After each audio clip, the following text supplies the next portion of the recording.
ada beberapa yang bisa kita bahas tentang teman-teman yang mau pakai teknik Trendmaster buat analisa multi time frame. Di sini kita coba bahas gimana caranya analisa dari dua time frame, H4 dan M15. Jadi kita lihat analisa arah market di H4 antara LL, HL, HH atau LH. Habis itu kita lihat lagi ke time frame yang lebih kecil, ke M15. Apakah pergerakan market di dalam kotak sideways ini berbeda atau sama aja dengan time frame yang lebih besar. Di sini saya ada contohnya, ada lilin yang lebih rendah dari sebelumnya, kita tandai LL, terus tidak lebih rendah dari sebelumnya, kita tandai HL.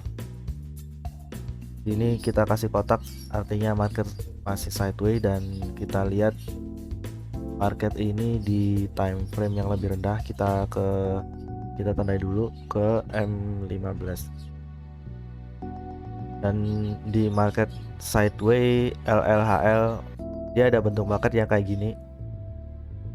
Jadi ternyata di antara lilin LL dan HL, di sideways LL dan HL ada pergerakan yang seperti ini, yang lebih detail daripada yang kita lihat di time frame sebelumnya, time frame H4.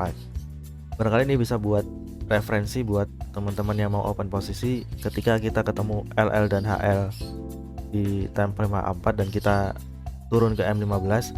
Ada beberapa bentuk market di dalamnya yang bisa kita buat acuan open posisi. Barangkali ada yang mau analisa LLHL lagi di time frame yang lebih rendah, misalnya ini HH, LH, sideways, LLHL, itu juga bisa jadi referensi, atau ada teknik lain itu juga bisa digunakan. Barangkali yang paling mudah di sini yang bisa kita lihat, mungkin ada yang kelihatan juga, ada yang pakai support, karena support ini paling mudah dilihat ya. Ada beberapa pantulan, kita bikin garis support. Mungkin waktu terbentuk kita nggak bisa lihat karena kayak gini, tapi waktu di sini kita bisa lihat 3 kali market mantul. Jadi mungkin ini bisa teman-teman jadikan batas support. Kalau dianalisa ini juga LL, tiga-tiganya ini LL, akhirnya ada sideways di kotak yang sama. Kita perpanjang dan kita bisa open ketika breakout. Jadi ada support di sini, kita open di bawah. Barangkali yang punya teknik lain, ini sama aja. Kalau ternyata ada yang lihat ini resisten, lalu karena kita ada di kotak LLHL, artinya kita bisa fokus ke arah market turun. Artinya meskipun kita ada resisten di sini, kita nggak usah cari breakout ke atas, tapi ketika dia nempel ke resisten, dia nyampe resisten, karena dari arah time frame H4 dia udah LL sama HL, jadi kita bisa dapat peluang sell di atas sekitar sini. Ini bisa ngasih profit yang lebih besar daripada kita nunggu breakout di support. Ada lagi yang mungkin nggak pakai support resistance, atau kita mau analisa HHLH, boleh. Jadi tapi biar nggak terlalu lama, kita pakai warna aja ya. Kita pakai warna. Kalau lilinnya sideways LL dan HL, kita kasih kotak warna kuning. Kalau lilinnya sideways HH sama LH, kita kasih kotak warna biru.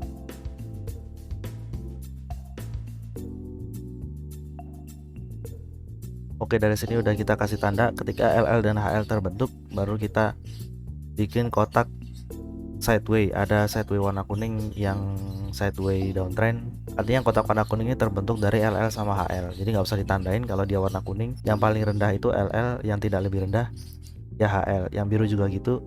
Yang paling tinggi HH dan yang tidak lebih tinggi LH.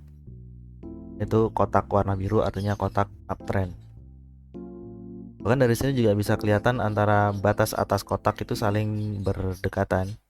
Kalau batas atas kotak saling berdekatan, artinya ada support yang numpuk di sini. Ini ada support. Dan ini bukan support karena dia masih masuk di HH sama LH di lilin sebelumnya. Jadi hati-hati yang mau bikin support. Ini bukan termasuk support, supportnya di bawah. Kalau mau bikin support, supportnya di sini. Dan ada tumpukan support lain di atas ini atau di sini. Biasanya kalau teman-teman lihat ada tumpukan support atau tumpukan resisten di satu titik, bisa jadi di situ juga banyak trader-trader lain yang bersiap-siap open posisi. Bisa jadi nunggu breakout atau dia mau open balik arah. Dari sini mungkin jelas ya gimana caranya analisa. Kalau kita kasih kotak barulah kelihatan meskipun dia naik setinggi ini tapi dia terbentuk dari LL sama HL, artinya dia masih cenderung turun. Barangkali bisa kelihatan model lain, coba diperhatikan. Apakah besar kotak punya pengaruh, warna kotak punya pengaruh? Dan bisa jadi kalau ada bentuk kotak yang berdempetan, dia artinya sideways di time frame lebih besar. Dan ketika ada kotak yang berdempetan, apalagi yang selang-seling biru merah biru merah biru merah biru merah, mungkin buat strategi yang follow trend ini kurang cocok karena bentuk-bentuk market yang kayak gini, yang sama kayak di ebook, itu artinya market stable atau nggak ada trend. Jadi kalau ketemu market kayak gini, buat teman-teman yang punya strategi follow trend, lebih baik diam dulu, kita tunggu market punya trend baru. Dan kalau kita dilihat di sini, ini ada lilin warna oranye ketemu sama biru-biru, lalu selang-seling, dan ada muncul lagi lilin yang oranye berdekatan. Ada dua oranye yang berdekatan. Bisa jadi itu isyarat kuat kalau pelabuhan ketemu pelabuhan turun, dan mungkin kalau kita open sell di situ itu bisa profit ya. Kita pasang posisi di situ dan pasang SL-nya di atas agak lebih tinggi dari titik tertingginya. Termasuk kalau ternyata kita kelihatan ini dua ini juga sama, ada dua LL berdekatan tapi dia nggak breakout bawah, dia breakoutnya atas, itu nggak usah open posisi karena yang kita cari adalah dua kotak oranye yang berdekatan terus breakout bawah, atau dua kotak biru yang berdekatan lalu dia breakout atas. Nah, karena ini dua kotak biru udah berdekatan tapi dia breakout bawah, jadi kita nggak open posisi. Kita open posisinya di sini. Ada lagi tempat open posisi dua kotak oranye berdekatan. Nah, jadi kita dalam satu kotak sideways di time frame H4 bisa dua kali open posisi di time frame yang mungkin ini bisa kita coba kumpulin, barangkali ada nemu bentuk-bentuk yang sama.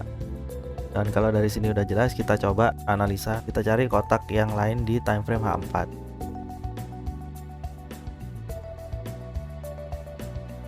Sama ya analisanya, ada lini yang lebih rendah dari sebelumnya, terus ada lini yang tidak lebih rendah dari sebelumnya, yaitu tanda LL sama HL, kotak sideways. Lalu kita turun ke M15, kita lihat gimana pembentukan market di dalam kotak sideways ini. Dan di dalamnya kelihatan ada bentuk yang lain yang beda kayak tadi. Analisanya sama, kalau kita baru kelihatan LLHL di sini ada dua kotak yang lebih tinggi, barangkali kita bisa tandai LLHL lagi di time frame yang lebih kecil. Masih sama, kita pakai kotak oranye sama kotak biru. Oke, kita dapat lagi penandaan. Caranya sama, kita masih pakai setup yang tadi. Kalau ada dua lilin oranye atau dua lilin biru yang berdekatan, kita open posisi. Dua lilin biru berdekatan, dia breakout atas, kita open posisi. Karena ini dia breakout bawah, kita nggak open.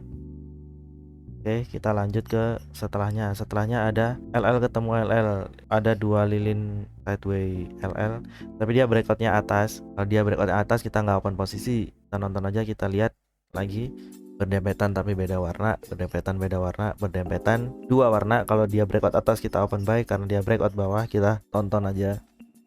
Berdekatan, beda warna, berdekatan, oranye sama oranye, tapi dia breakout atas. Harusnya kalau oranye sama oranye dia breakout bawah, kita baru bisa open posisi. Kita cari lagi. Ini ada dua lilin berdekatan, dia breakout bawah. Ada dua sideways, dia berdekatan, terus breakout bawah, kita bisa open posisi di situ. Kita bisa open sell dan taruh SL-nya di titik yang sedikit lebih tinggi. Kita pasang SL di titik yang sedikit lebih tinggi. Lanjut turun. Ini boleh open posisi lagi atau enggak, sama aja. Nah, misal kita ketemu kayak gini, kita bisa close posisi. Kapan kita close posisi? Ketika market breakout atas. Karena kalau ada sideways terus breakout atas, itu salah satu isyarat market mau balik arah. Jadi kalau kita open di sini, kita bisa close posisi di sini ketika ada breakout atas. Kalau dia masih breakout bawah, kita masih lanjut turun. Tapi karena dia breakout atas, jadi kita bisa close posisi di sini. Dan kalau kita open di sini dan close di sana. Tapi secara setup paham ya, antara kalau kita ketemu dua kotak sideways warna oranye, kalau dia breakout bawah kita open sell. Kalau dua warna biru berdekatan breakout atas kita open buy. Lanjut lagi. Nah, ini ada lilin warna biru berdekatan, ada dua, lalu dia breakout atas. Itu kita bisa open buy di sana. Kita bisa open buy di sini dan close posisi ketika ada sideways dan dia breakout bawah. Jadi barangkali di sini kita close-nya loss ya, karena dia naiknya nggak seberapa terus turun lagi. Ini salah satu manajemen resiko. Jadi kalau memang nggak sesuai sama bentuk market yang kita incar, berarti itu bukan bentuk marketnya. Kita batasi resikonya biar lossnya jangan banyak-banyak. Meskipun dia akhirnya juga naik lagi, tapi karena kita udah stop loss di sini, udah nggak apa-apa. Kita cari titik open posisi lain. Nah, mungkin dari satu sideway LL sama HL di H4 kita dapat dua titik open posisi. Barangkali ada yang punya pandangan lain gimana cara open posisi. Mungkin kalau ada yang bisa lihat antara dua lilin warna biru yang berdekat yang sama-sama di ujung, tapi yang kedua ini lebih rendah. Yang kedua ini lebih rendah dari yang pertama. Barangkali itu juga salah satu ide yang bisa dipakai buat isyarat open posisi. Barangkali kalau ada yang bisa lihat dua lilin udah di pucuk dari kotak LL sama HL, lalu dia ada breakout bawah, itu bisa mulai open sell. Barangkali open sellnya di breakout sini, dan lihat lagi dia ke atas lagi, nggak lebih tinggi dari yang pertama, kotaknya tidak lebih tinggi dari yang pertama, terus breakout bawah lagi. Jadi itu titik open sell yang kedua. Nah, tinggal ditentukan sebelum open posisi kita punya rencana close di mana, SL-nya berapa, TP-nya berapa. Jangan sampai kita keburu open posisi terus nggak tahu kita mau close di mana. Ditentukan dulu rencana tradingnya, baru kita bisa open posisi dan trading sesuai rencana.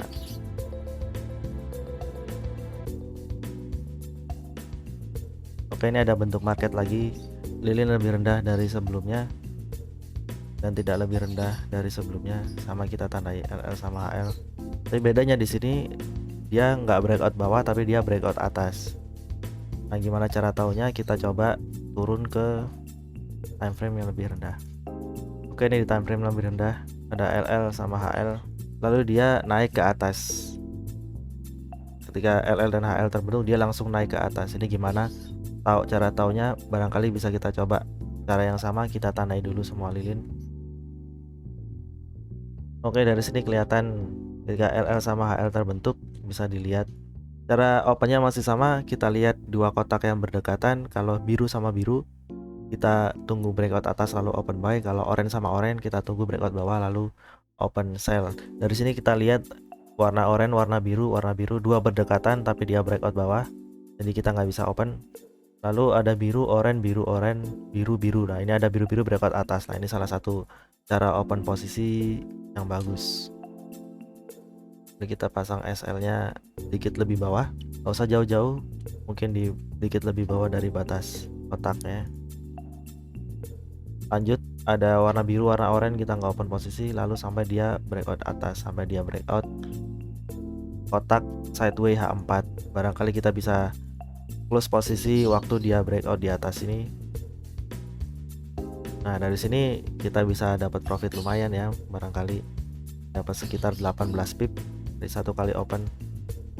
Dan mungkin ini salah satu cara biar kita nggak ketipu, meskipun di time frame besar ada arah LL sama HL, otomatis itu tanda sideway, dan kita bisa tahu cara balik arah dari time frame yang lebih kecil. Itu buat teman-teman yang lebih suka trading di lebih dari satu time frame.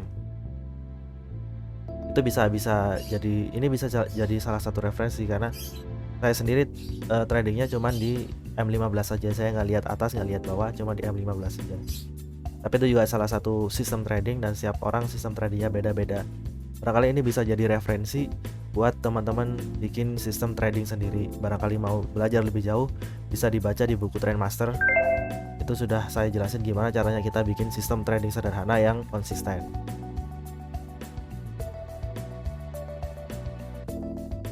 Barangkali ada yang mau coba langsung ini pakai di akun real, dan saya jelasin sekarang, saya kasih tahu sekarang kalau ini Anda coba langsung di akun real itu nggak akan jalan.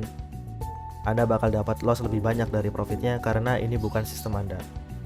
Ini adalah sistem yang saya bikin. Barangkali ini lebih cocok buat Anda buat referensi, dan Anda atur lagi, Anda coba lagi, disesuaikan sama gaya trading Anda sendiri. Jadi sistem ini nggak bisa langsung dipakai gitu aja, harus disesuaikan dulu sama gaya trading masing-masing. Itulah sebabnya kalau Anda masih ikut-ikutan cara trading orang lain, hasil tradingnya pun nggak konsisten. Jadi itu aja yang mungkin gimana caranya trading multi time frame. Yang pertama kita buat dulu aturan setup tradingnya, gimana caranya kita open posisi. Lalu kita nurut sama syarat-syarat yang berlaku. Kalau ada syarat yang nggak ditulis di situ, itu artinya kita nggak usah perhatikan. Misalnya ada double top atau head and shoulder. Kalau di dalam setup trading nggak ada syarat open yang bilang head and shoulder ataupun double top, berarti kalau ada head and shoulder dan double top itu nggak perlu diperhatikan. Yang kita perhatikan cuman yang ada di setup tradingnya. Nah, mungkin itu aja, barangkali bisa buat referensi bikin sistem trading sendiri. Sekali lagi, kalau Anda coba sistem ini di Aquaril, saya bisa jamin kalau hasilnya bakal loss karena ini bukan sistem Anda. Dan kalau Anda mau pakai sistem ini harus diasah dulu, di refinement dulu sesuai sama gaya trading Anda sendiri. Barangkali ada yang punya ide lain, boleh ditulis di kolom komentar, atau mungkin ada topik yang mau dibahas buat minggu depan, boleh juga ditaruh di kolom komentar. Kita bisa diskusi setiap Rabu malam di aplikasi Discord, linknya ada di deskripsi juga.